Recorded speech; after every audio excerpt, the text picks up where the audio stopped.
seems to be our schedule. It should be clear to all Americans that we have a very serious left-wing terror threat in our country.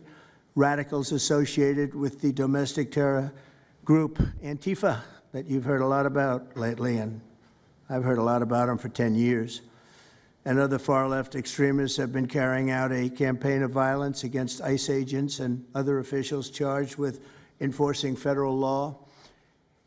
In Chicago, anarchists have surveilled at least 4 local ICE facilities and posted diagrams of the buildings online, meaning nothing but bad, accompanied by photos of specific ICE agents that they're targeting, one in particular who's a top person and a great patriot.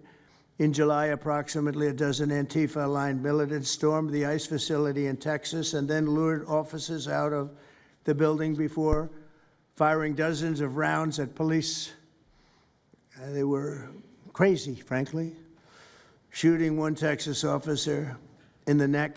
And in Portland, Oregon, Antifa thugs have repeatedly attacked our officers and laid siege to federal property in an attempt to violently stop the execution of federal law.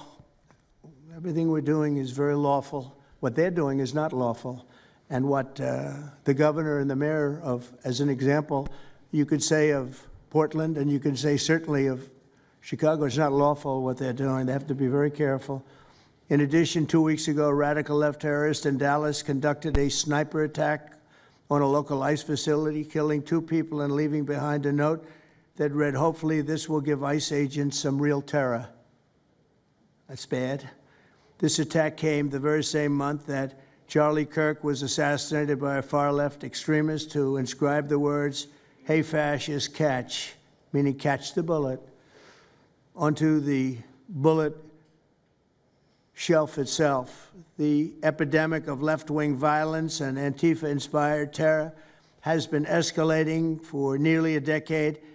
At universities, Antifa has organized riotous mobs to attack campus speakers. I see it all the time. And these are agitators, anarchists, and they're paid. And you'll find that out. You'll be finding it out very soon. You should see what we have on these people. These are bad people. These are people that want to destroy our country. We're not going to let it happen. They've used armed gangs to assault local police in cities nationwide, and they've attacked journalists reporting on their crimes. So the journalists that report on their crimes, don't worry, you're very safe. I hope that's not going to turn you around, but they have been very threatening to people, but we're going to be very threatening to them, far more threatening to them than they ever were with us, and that includes the people that fund them. Probably some of the people I know, some of the people I dine with, but if they do, they're in deep trouble. So we're going to be looking very strongly at the people that are funding these operations. When you see the signs, and they're all made out of a beautiful, beautiful paper, beautiful, nice, stiff, very expensive paper, with beautiful wood handles, all the same color. They come from very expensive printing machines. These are not people that write out their signs in a basement that believe in something. These are paid anarchists. At least 3 of these courageous journalists have personally been victims of Antifa attacks. Andy Ngo has been repeatedly beaten by Antifa thugs for his work in Andy is a very serious person, too, I have to tell you. I've been watching him for a long time. Is Andy here? That's what I thought. Hello, Andy. I thought that was you. You're looking better than you do out on those streets, huh? You look much better. It's nice to have you. You feel a little safer here, I think, maybe. Well, not that safe, because you have them. You have to worry about that. But thank you very much. Andy Ngo has been repeatedly beaten by Antifa, and including one assault that left him with a brain hemorrhage.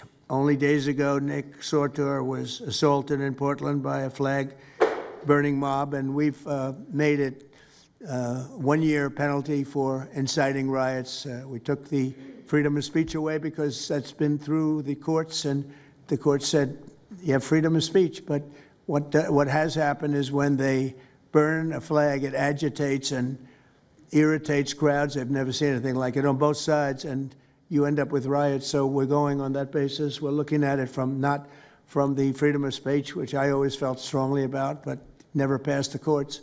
This is what they do, is they incite when you burn an American flag, you incite tremendous violence. We have many examples of it, many examples of it, and it's actually down on tape, and you see things happen that just don't happen unless it's the flag that's burning.